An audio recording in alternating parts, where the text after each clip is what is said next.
এটা হলো চিল্কা যাওয়ার পথে একটু সামান্য টিফিন করার জায়গা বা কোনো প্রাকৃতিক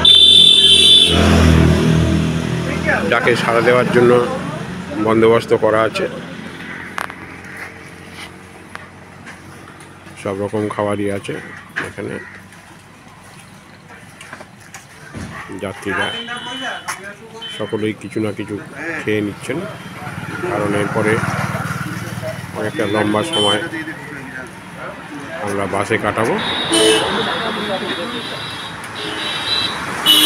দোকানটা হচ্ছে মদনমোহন হোটেল অ্যান্ড রেস্টুরেন্ট।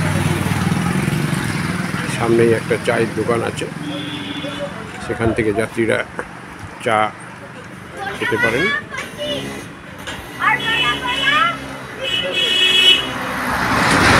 বাস দাঁড়িয়ে রয়েছে আমাদের, 15 মিনিটের একটা বিরতি। এরপর আবার আমরা বাসে উঠে চিল্কার উদ্দেশ্যে রওনা দেব।